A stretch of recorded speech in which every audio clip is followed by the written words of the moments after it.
मौला अली खुद मुश्किलात में मुब्तला थे, ये लोग कहते हैं मुश्किल कुशा थे। हम पर एतराज है कि अली तो खुद मुश्किलात में मुब्तला थे, इतनी मुश्किलें थी अली को, ये कहते हैं अली मुश्किल कुशा था। मैं उन्हें जवाब दे रहा हूं, अली ने किसी मुश्किल को मुश्किल जाना ही नहीं, बल्कि उस मुश्किल से अली ने अपनी इमामत को साबित किया है। अली अहल तरीन शख्सियत को कहा जाता है, काबिल तरीन शख्सियत को कहा जाता है। हम यूं ही दीवाने नहीं है भाई, हर जगह एक ही आवाज के मेरिट पे तकर्रुरी होनी चाहिए, मेरिट पे तबादले होने चाहिए, मेरिट पे पार्टी टिकट्स मिलने चाहिए, मेरिट पे दाखिले होने चाहिए।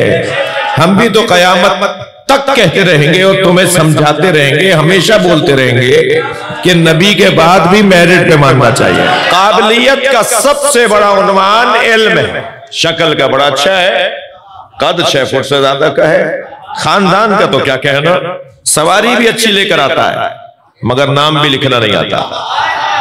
क्या करेंगे इन सारे फजाइल के अगर उसके पास इल्म नहीं है? सारे कमालात का ताज इल्म है। और इस बाब में जब मौलाए कायनात के हम गौर करने लगेंगे तो अली का सबसे बड़ा उन्वान फजीलत ही अली का इल्म है। मैं तालिब इल्म हूं, एक ऐलान करने का शौक रखता हूं कि कोई एक मिसाल तो लाकर बताए कि अली ने किसी से मसला पूछा हो। 50 मिसालें हम देंगे कि हर शख्स ने अली से पूछा। काबिलियत में सबसे पहला सबसे बड़ा उन्वान इल्म है। इल्म जो है, मैं बच्चों जवानों के लिए कह रहा हूं, बुजुर्गों से मुझे दुआ चाहिए। इल्म बसीरत और मारिफत का जीना है। इल्म पहला मरहला है, इसके बाद का मरहला है मारिफत, और मारिफत सबब बनता है बसीरत के लिए, यानी दिल की आंखें खुल जाती हैं। इंसान वो देखने लगता है जो सब नहीं देख रहे, उसकी दीद ही कुछ और हो जाती है। उसके जो ऐनक लगी हुई होती है कोई और ऐनक लगी हुई होती है, वो देख रहा होता है जो हकीकत हो। ये बसीरत, चश्मे जान से देखने वाले लोग। ये चश्मे सर है, ये जो आंखें लगी हुई है चश्मे सर है, सर की आंखें हैं। एक आंख है जो चश्मे जान है, वो अपने वजूद से देख रहा होता है, उसके सामने हिजाब नहीं होता, जो हमें नजर नहीं आ रहा वो उसे नजर आ रहा होता है। कुरान पुकार के कह रहा है, तराहुम यंजुरूना इलैक व हुम ला युबसिरून, मेरे हबीब देखते हो, ये तुम्हें देखते हैं और नहीं देखते, यानी आंखों से देखते हैं मगर दिल से नहीं देखते। ये दो दीदें हैं ना, दो तरह की दीदें हैं, चश्मे सर और चश्मे जान।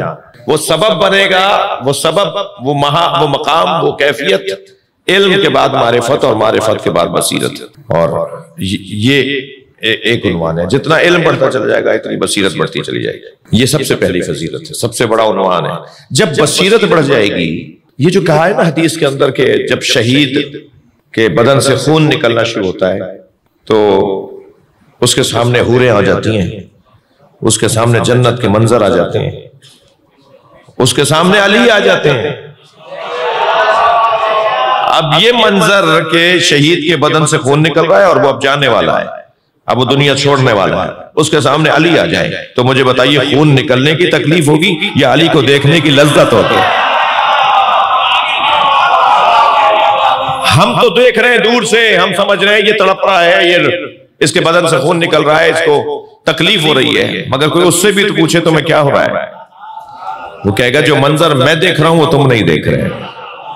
ये जो वो देख रहा होता है, अश-शहीद अन-नबियो व-शहीदो यंजुरु बिनूरिल्लाह, हदीस सुनाइए मैंने आपको। शहीद और नबी अल्लाह के नूर से देखते हैं, उनकी दीद अल्लाह के नूर की दीद होती है। तवज्जो, उसी चीज को जायके में बदल दिया जाए, उसी चीज का जायका तब उसमें लुत्फ लेना चाहिए। तालिब इल्म और आपकी नौकरी कर रहा हूं, मौला के चाहने वालों की नौकरी की कोशिश कर रहा हूं।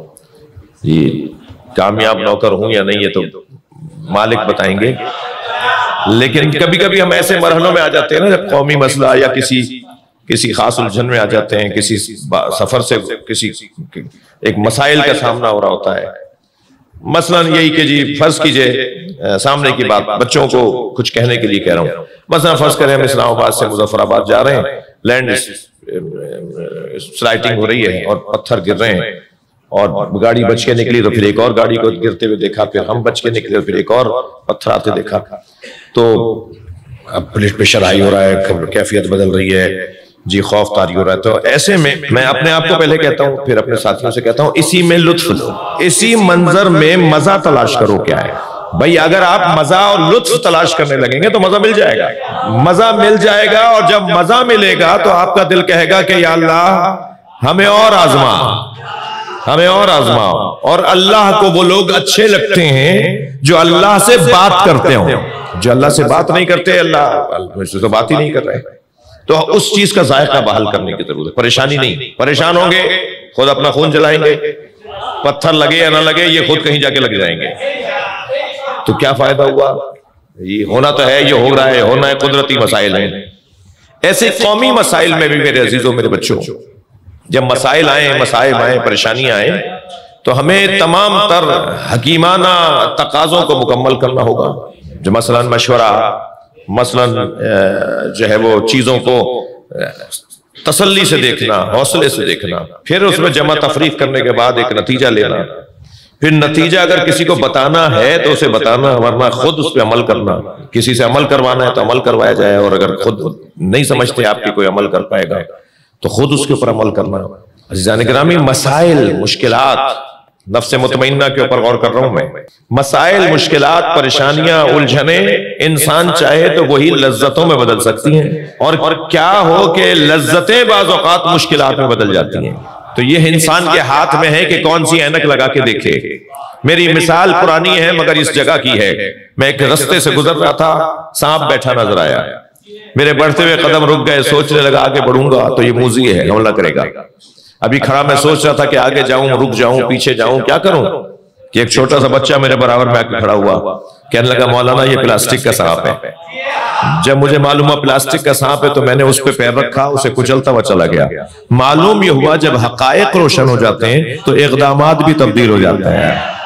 जुमले को महसूस करेंगे, सारी दुनिया जिस यजीद से डर रही थी, हुसैन उसकी हकीकत को जानते थे। हकीकत तक अगर पहुंच जाए, उसकी हकीकत क्या है, उसकी हैसियत क्या है, क्या करेगा भाई। मैं आपको फिर बच्चों से, जवानों से ज्यादा बात कर रहा हूं, बुजुर्गों से दुआ चाहिए। जिसका किरदार कमजोर है ना, तवज्जो, जिसका किरदार कमजोर है, आपके सामने कोई मुखालिफ है, आपका कोई दुश्मन है, आपके साथ कोई उलझन कर रहा है, आपके साथ कोई आपके कामों में, आपके काम यानी अल्लाह के कामों में, आप अल्लाह रसूल के दीन की का काम कर रहे हो, आप माकूल काम कर रहे हो, आप इंसानी काम कर रहे हो, आप शरई तकाज़ों और अखलाकी तकाज़ों के मुताबिक काम कर रहे हो, आप सही काम कर रहे हो, आप इंसान हो, और आपके सामने कोई रुकावटें डाल रहा हो, तो पहली तसल्ली तो वही कर लिया करो। जो किरदार के कमजोर लोग होते हैं वो बुज़दिल हुआ करते हैं। अगर मुझे ये पता चल जाए कि मेरा दुश्मन बुज़दिल है तो आधा मसला तो मेरा इसी में हल हो जाएगा। और दुश्मन बुज़दिल कैसे है, वो तो लंबी लंबी बातें कर रहा है, उसके पास तो मिसाल के तौर पे मसाइल है, वो कैसे बुज़दिल है, कैसे कमजोर है। किरदार के कमजोर लोग बुज़दिल हुआ करते हैं। ये कायदा बना ले, बसीरत बढ़ाने की बातें कर रहा हूं। अगर मुझे पता चल जाए कि सामने वाला किरदार का कमजोर है, किरदार का कमजोर बहादुर नहीं होता, उसे अंदर से इतना ये कम किरदार, किरदार की कमी, ये किरदार से दूरी।